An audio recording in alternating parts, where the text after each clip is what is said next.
The case that made me resign last month wasn't supposed to be possible.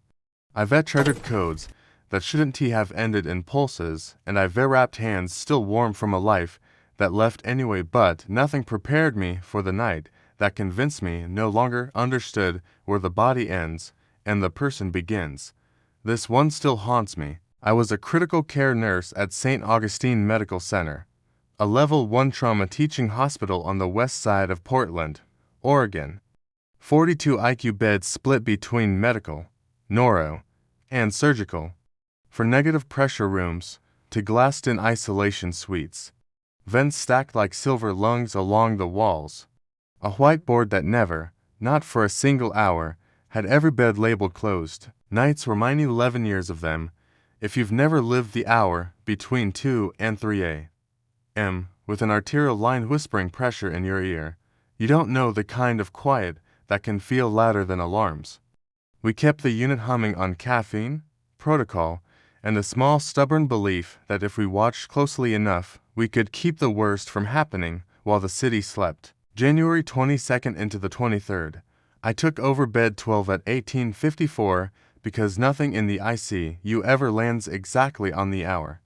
Day shift had him for 5 hours before handing him to me, and they looked grateful to pass the wait. Male, 44, found unresponsive in a riverside parking lot under Cathedral Park.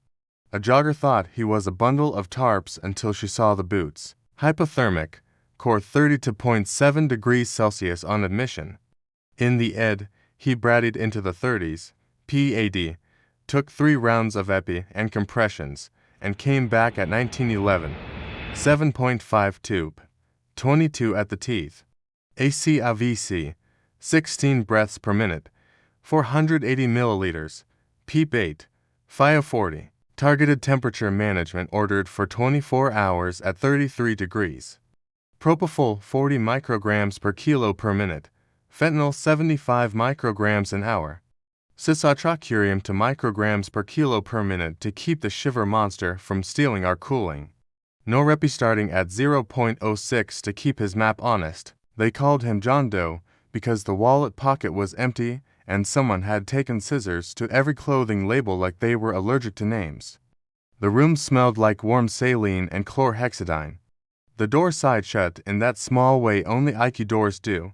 The rubber seal kissing steel so gently you'd miss it if you didn't love that sound. He looked like every hypothermic intubated man looks, skin shocked pale, hair wet with melted river, mouth parted around a tube taped with perfect rectangles. There's a catalog of faces you learned in critical care. Meth blue, septic gray, brain bleed slack. Hypothermia is its own color. His was the color of morning frost and shade. I narrate to my patients because bodies are houses and houses know when someone walks in. I'm Leah, I said, checking his ETT depth, retaping the line sticker that was peeling at the corner. Night nurse. I'll be the boring constant until sunlight. You're safe. The E-tech stood at the head, hands moving like a seamstress, buttoning a cap of leads to a scalp that didn't protest. She nodded at me through her mask. A little upward jerk of chin. We're good. The monitor drew pretty pictures, sinus 72, maps mid-60s on the NOREPI, a temperature graph sliding down intense toward our target like a kid on a sled. At 2012, respiratory drew the first ABG off the line. She was one of my favorites, grinned more with her eyes than her mouth. Read flow volume loops like fortunes. The machine ate blood and printed numbers. POW 218 on FIO 40. Pacos 36, pH 7.39. SAO 100, textbook on paper. The vent hummed soft and steady. Everything was a diagram you could teach. 22 minutes later, a bell I have learned to hate chimed above his head. Not the scream of an occluded line or a disconnect. The discreet polite ding of a set that thinks it has something to say. 86%, 84. I gave the pleth waveform a skeptical look. It was clean, not jagged or jittering. The ear probe showed the same numbers. The vent showed good volumes, tubing dry. I bumped the FIO to 60. The number didn't move. It should have. It didn't. Could be methemoglobin. I said out loud before my brain could stop my mouth. It was a reflex theory. One of those cul-de-sacs you go down when you want the world to be orderly. Our coax ABG would have flagged it. The second gas at 2046 set POW to 141. Sat 100 again, the arterial blood practically bragging about how much oxygen it held. The pulse ox on his ear whispered 84 like a secret it wanted me to hear. The first red flag fluttered quietly over my shoulder. On paper, he could oxygenate a building. On the screen, he was drowning. We warmed his earlobe between our fingers and moved the probe to his forehead.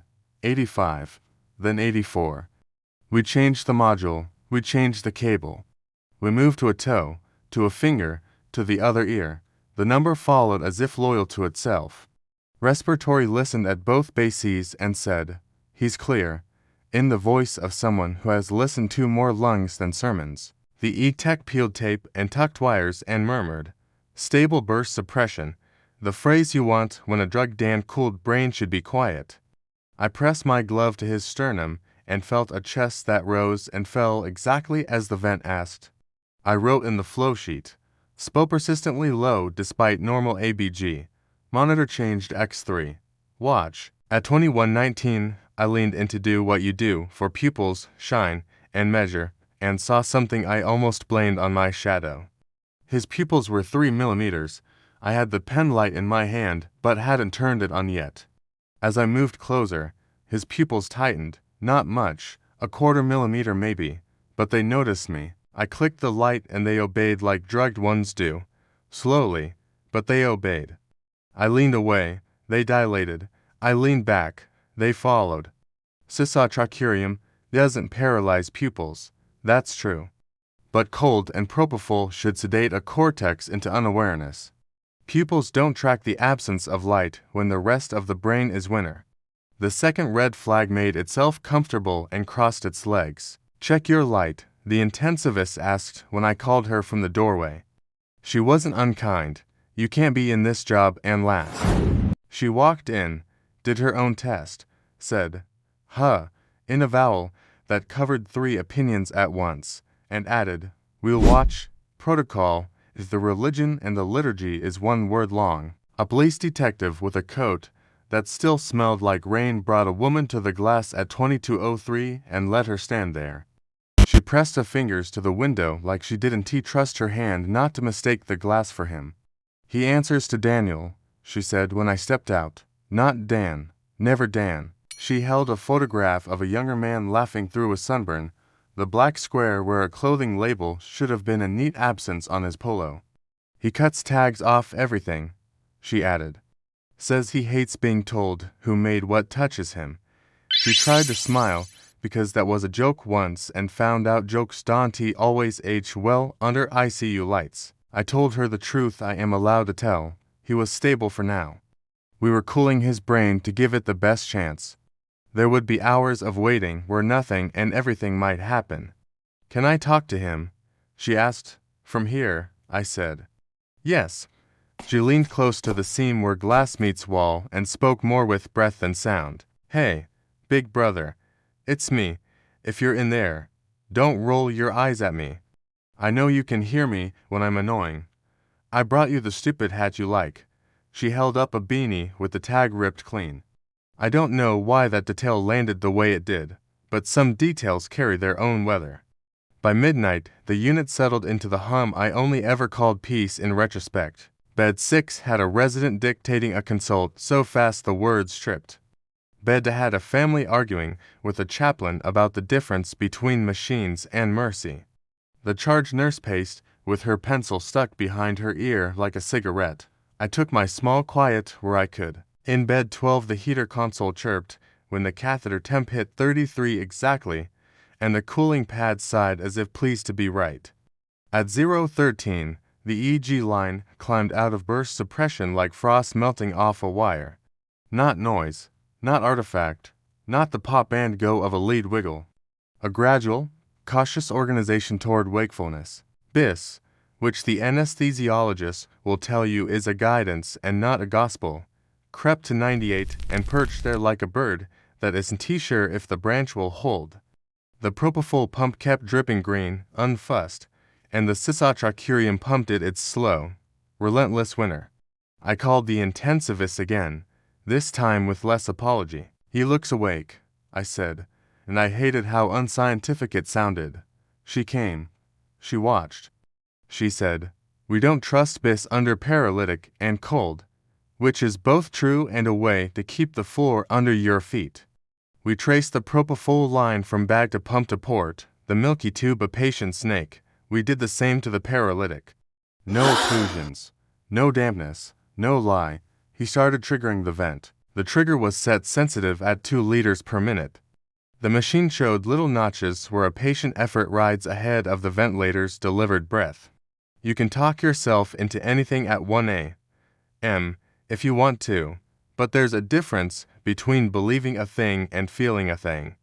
The fight or flight that lives brand new in all of us looked up from its book and said, "Pay attention." At 1:07, camera 6 and camera 7 froze. They didn't die dramatically. The timestamp simply hiccuped forward 6 minutes as if those minutes had never belonged to anyone. We didn't see it then. The screens at the nurse's station kept doing their polite slideshow of rooms where people slept because sleep was safer than what came before. Would you have stayed in that room with me? At 11, I reached for the suction because his peak pressures tiptoed from 21 to 26, and little strings of mucus have embarrassed more nurses than any mistake I know. The wrapper crackled under my glove. I hadn't even threaded the catheter when his eyes opened. Not a reflex flutter. Not the blank stare of anesthesia. He tracked like a man seeing a ceiling and deciding whether he believed in squares. The pupils went brisk to my pen light, from millimeters to 2 and back, the kind of performance that makes medical students smile and nurses distrust their own hands. The paralytic beeped content to be infusing. The propofol ticked down milliliter by milliliter. The temperature console blinked 33.0 and hummed, proud. I said his name the way his sister had coached me. Daniel. The syllables felt like something you're only supposed to say in certain rooms. If you can hear me, you are safe. His eyes slid to my face and found me. I don't know how to prove that, and I know exactly what it looked like. He didn't move anything else. He didn't cough on the tube or fight the vent. I have never been so aware of my own heartbeat not belonging to me. Draw a level, the intensivist said when I told her the BIS was 98 and the EEG had organized into the kind of handwriting that says hi. We pulled blood for a propofol concentration no one orders at a.m. and pharmacy said, stat. On a prop level, with a tone that had bourbon and amusement mixed in. The pumps showed green, the screen showed flow. The chart showed everything we would be asked to prove later. I hit the button that makes the infusion pump confess its history and saw a blank my stomach recognized as panic before my brain read numbers. 87 seconds at 11 labeled no flow, no alarm, no door open, no occlusion, a gap, neat as a cut. Respiratory checked the cisatracurium pump history and found the same little lake of nothing where there should have been a stream. The neuro fellow arrived at a jog that pretended it wasn't a jog. He slid to the EEG cart like he had been called to piano he loved. He watched the tracing with a reverence I don't usually see in people who've memorized Latin. This is Wake, he said softly. He's awake. He toggled the video feed the EEG system records to correlate movement with signal. It showed a still frame of me, bent over the bed, holding an unopened suction catheter like a white flag. It didn't move. He toggled back. The line sang. He toggled again. The picture was a photograph of a room I was still in. His sister's breath fogged the glass. What is that? She asked no one and all of us. Why won't it move? The detective wrote something in a notebook he hadn't planned to need. If you're still here, you're braver than I was. We did what you do when the ground under your training slides. We made the world smaller again. I checked his grip, knowing there would be none, and there was none. I palpated for a cough that would not come under paralysis. The vent kept time. His eyes kept me. I said the things we are taught to say, because sometimes authority is a ritual that helps the speaker more than the listener. You are in the ICU. You are cooled to protect your brain. Your sister is here. We are with you. I realized I had shifted from he to you and decided not to apologize for a grammar that felt like a promise. Pharmacy called back with the level quickly enough for me to suspect the tech had skipped someone else as priority. Therapeutic. They said the number like it could hold a room still. Biome answered on the second ring because night shift is small and we take care of each other. Print the logs, the intensivist said. From 150 to 230, both pumps. Biome said okay in a way that meant he didn't have the keys to the kingdom, but he would find someone who did. 9 minutes, that's how long it lasted. His pupils tracked, the E wrote coherent song. The BIS pretended it was in a dentist's office and someone was asking him which magazine he wanted. The cameras recorded a frozen room. The pumps confessed a gap only on their screens. The detective asked me, "Did you touch anything?" And I answered, "Only what the chart says I touched," and hated how guilty truth can sound when you can't explain why a thing happened. At the 20-something let go. The eek slid toward a pattern that was neither sleep nor frozen. The bis fell with reluctant dignity. His pupils returned to 3, reliable and incurious. The vents stopped letting him lead. The cooling pads kept their steady breath. Morning arrived like it always does in hospitals, bright and rude and indifferent to the night it interrupts. Dawn bled between slats. The helicopter thumped to the roof for a trauma. Rotor wash rattling the windows. Day shift voices curled around the corners of the hall, louder because they believed in daylight. We rewarmed him per protocol. 33 became 33.5, then 34. Neurology repeated their exam at 8:20. Corneals weak, cough absent, pupils reactive, no response to noxious stimuli. The CT at 9:03 showed nothing that would explain a miracle. No new bleed, no massive edema, a brain that looked like a textbook version of After. The detective asked radiology, "Were the cameras ever buffer?" The radiology tech said, "Those aren't our cameras," and the detective wrote a line that probably said "Be patient," which is not a detective's favorite order. We tried to recreate the algebra of the impossible because that's what you do when you feel stupid in a room full of degrees. We drew another ABG when the SUT dipped to 82. The blood laughed at us again. Pow in the 230s. SA 100, perfect red cells doing the job and the monitor swearing they weren't. We replaced the pulse ox cable again because replacing a cable is an act of faith as much as a fix. We called the EEG vendor, who used the word latency 3 times, and we saw no sign of tampering once, then put "thank you" in an email that I printed and slid into a folder like paper could be heavier than doubt. Biome printed the pump logs and handed us pages that did not include an 87-second gap. "Screens can cache," he said, apologetic. "Histories don't usually lie." He winced like maybe that had sounded like he meant us. His sister finally went into the room at 11:32. We had rewarmed to 36.3. Slackening sedation. Paralytic off. She touched the sheet with one finger because grief makes ritual out of small movements. "Hi, Danny," she said. "I brought your stupid hat." She laid it on the bedside table, the place where phones and eyeglasses usually sit, like a person intends to wake up. She told him about the stray cat that adopted her porch and about the donuts from the place he liked that closed last year, and she cried only when she said the name of the river. Grief is a map. Names are coordinates. There is no legend where Hollywood lives in this story. He did not rip the tube out or write with his eyes. He tracked once, later, for 3 seconds that I could have dreamed if the EEG hadn't nodded. He developed ventilator-associated pneumonia because medicines and machines give gifts with strings. On day 4, his map wanted a second presser to stay polite. On day 7, she signed papers that dressed themselves up in words like withdrawal and comfort and sit ugly in any mouth.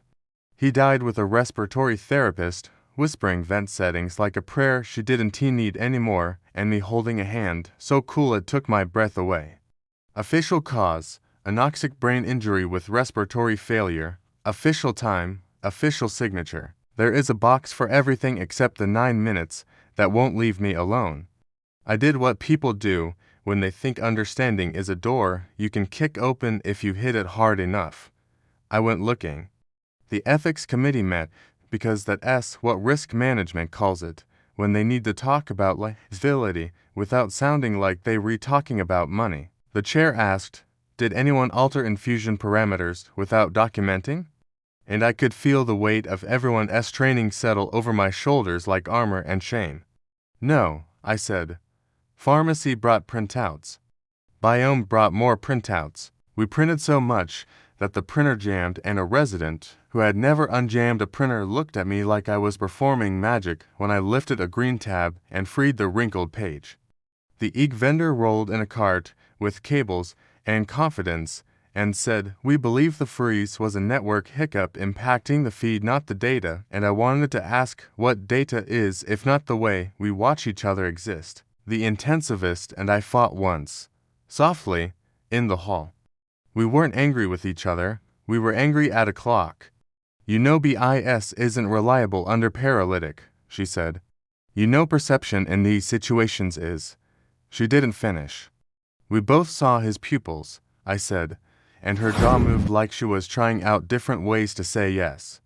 "We stick to what we can prove," she concluded. I nodded, because staying hired requires a sentence like that to be true even if it isn't big enough to hold the world. The detective called 2 weeks later and asked me if we had ever identified him. We had. Daniel. The sister brought a copy of a birth certificate and the DMV found an old photo. She took the hat home. She said she couldn't throw it away. The detective asked me, "Do you think he knew?" And I said, "Yes," before I remembered that wasn't an answer I could chart. He was quiet on the line. "Okay," he said. "Okay. I took care of other patients. I did the tasks, because tasks keep despair from spilling under doors. I checked RAS scores and documented CAMICs that were negative and positive and broken. I held phones to ears so voices could find people they weren't supposed to be able to reach. I told a man's daughter. He squeezed my hand, and heard her say, "He always keeps his promises," and thought about promise as a physiology we don't understand. I told myself that what happened at 211 was a trick of machines and a body being rude. I told myself that every time I ran a line, I was closing a hole in a world that leaks. I told myself a lot of things you say when you need to sleep. I stopped sleeping. 2 weeks after his funeral, Biome dropped a manila envelope on the desk with my name sharpied. "Full pump audit," the note inside said. "Sorry this took so long." I folded back the metal prongs and breathed in the paper's warm plastic smell because our copier runs hot. The logs were neat as if they wanted to apologize for being late. Infusion times, volumes, user IDs tied to medication administrations and door opens and rate changes. There it was to 11, user override, 3 syllables like a door closing. It listed initials, mine. The timestamp sat between 2 hours 11 minutes and 4 seconds and 2 hours 11 minutes and 37 seconds like a sunrise. I was in the room. I know what my hands were doing. I had a suction wrapper in my left hand and a catheter, hadn't opened yet in my right, and my fingers still remember the chalky feel of dried chlorhexidine dusting latex. I didn't touch the pump. I didn't. I took the printout to my manager, because that is what you do when your name sits where your hand knows it wasn't tea. She read it and looked at me and said the thing managers say when there is a canyon between belief and proof. "Is there any possibility?" And stopped because she knows my hands, too. "We will assume a logging error until proven otherwise," she concluded, and slid the paper into a folder that would be a learning file if anyone asked. She put a hand on my forearm and squeezed. "Take the weekend," she said. Sleep. I wrote my resignation letter the next morning. It wasn't elegant. I wrote that I had lost confidence in my ability to make sense of thresholds. I wrote that I was moving to a clinic where blood pressure means what it says and no one calls to ask if a line that looks like prose means a person is reading it. I wrote that I loved my team and didn't know how to be the person they needed in a room at 2 a.m. anymore. I turned in my badge and my scissors and the marker I carry because the unit always hides the good ones. I walked out at the wrong hour 2 in the afternoon when the sun makes everything look less complicated and the parking structure smelled like rain and brake dust and old coffee. And I stood there for a minute because I didn't know how to get into a car with a normal seat and not feel the shape of a vent against my hip. I sleep more now, not perfectly. There are nights I sit up at 11 and look at my phone as if a pump is going to send me a notification in a language I forgot to learn. I work in a clinic where people tell me about their knees and I tell them about ice and rest and the right kind of brace. I check pulses that are never arterial lines and I say, "Looks good," and mean it. I write no acute distress and it's true. I keep my scissors in a drawer because I don't need them for tape that holds things inside people. I have a plant I water at my desk and a mug that says night shift in a font that makes me laugh. I do normal. Some days it fits. Maybe consciousness persists where our tools can't measure. Maybe the part of a person that knows you when you say their name floats on the surface of numbers like oil on water, visible at one angle, invisible at another, always present if you knew what light to stand in. Maybe our machines sometimes step aside out of courtesy. Maybe the line between a body and a self is not a line at all, but a shore, and we were watching tide. In our unit, we used to say no jump scares, only what lingers, and I wonder now if we said it, because lingers is what grief and wonder do. They don't shout, they stay. There is a detail you can take or leave, because I don't have a way to reconcile it, and I don't want to make it more than it is. The detective called me one last time. We pulled his phone records from before he went missing. He said, voice careful. Last ping was at 11 a.m. the night prior, under the bridge. Battery died after. I figured you'd want to know. I didn't ask why he figured that. I thanked him and put my phone down and walked to the sink and turned on the water, because sometimes you need noise you can control. A week later, I opened my mailbox and found a small padded envelope with no return address, only my name written in block letters that looked like they'd been traced. Inside, a clothing tag, white cotton, clipped, blank, no brand, no size. No country where it had been sewn by hands I'd never meet. Just the ghost of letters that must have been there once and a hole where a needle had gone in and come out and in again. I held it like a specimen, and then I put it in the drawer with my clinic scissors and the marker no one else likes. I don't know why, it felt like the kind of thing you don't throw away. Not because you're scared, but because objects remember. I am telling you this because there are nights you will sit with someone who cannot answer and you will have to decide whether you read talking to a body or a person, and the worst thing we can do to each other is choose wrong and not know it. If I could go back, I would say more with my voice and less with my screens. I would say his name sooner and louder. I would tell his sister to talk about baseball or the time he broke his arm falling out of the maple tree because he was sure the branch would hold. I would say to the residents who think science is a door you can slam to feel safe, it isn't. It's a window you keep clean, and sometimes what looks back is you. I don't have a lesson that turns this into something it isn't. I have a moment on a clock and a pair of eyes that knew me for 9 minutes and machines that argued with each other like married people in a kitchen. I have a printed pump log that says I touched a button my hand didn't touch and a memory of the way chlorhexidine chalk feels against latex when you're about to do something simple and the world is about to do something else. I have a hat with its tag cut out that sits on a table in a house that doesn't know where to put it. I left the hospital on a Tuesday. On Friday, I bought a thermos because clinic coffee tastes like punishment and I wanted to bring my own. I drove past St. Augustine on the way to work and didn't look. At the clinic, a woman told me she hasn't slept in 6 months, and when I asked her what time she wakes up, she said, always at 11, and then laughed because she thought that sounded superstitious. I laughed with her like you do when you're trying to encourage coincidence to be polite. I told her about sleep hygiene and blue light and the way cortisol behaves, and I didn't tell her anything about cameras that stop or pumps that confess or the way a person can be a person in when the numbers want to argue. She shook my hand and said, "Thank you for listening," and I said, "You're welcome," and meant it with a fervor I didn't know I had left.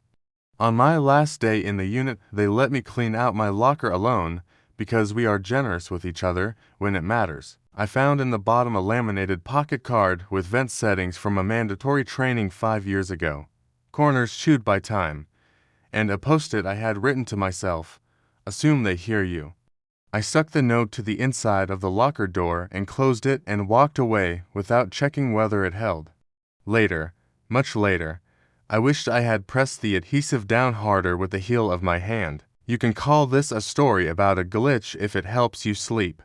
You can call it a story about grief if it helps you feel. It is both.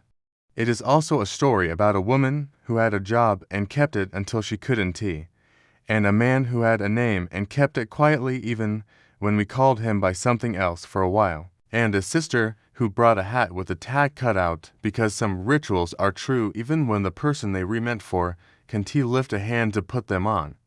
It is about 9 minutes. It is about a time stamp. It is about the way professional words can learn to be gentle if you let them. I don't know why his pulse oximeter called him a liar while his blood showed off. I don't know why the cameras chose a photograph when a movie would have been kinder.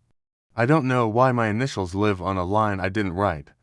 I know what I saw. I know what I said. I know his eyes found me, and I know that if I had to choose again, I would choose to talk to him like he could hear me, because maybe he could. Maybe he did. Maybe he does. When the hour is wrong and the house is quiet and the window over the sink shows you your face and something like someone standing just behind your left shoulder. Not frightening, just there. When people ask me whether I believe in miracles now, I tell them I believe in attention. I believe in the reverence of small things done well, and how reverence can look like science if you squint and science can look like reverence if you soften your eyes. I believe in the kindness of saying someone's name. I believe in the decency of admitting we don't know. I believe in 9 minutes. I believe into 11. I don't have a good way to end this except to give you the truth I end my nights with now. Sometimes I dream I am back in the unit and I can hear the ventilator sigh and the heater hum and the eke whisper its little hieroglyphs, and I know the exact second a body looks back. In the dream I don't reach for the suction. I don't call anyone. I just stand there and let a person see me. When I wake up, my hands remember holding something light and crackling and the feeling of being watched with something that doesn't need proof. I drink coffee out of the thermos I bought, and it tastes like time not wasted. If this shook you, the next case made this one feel harmless.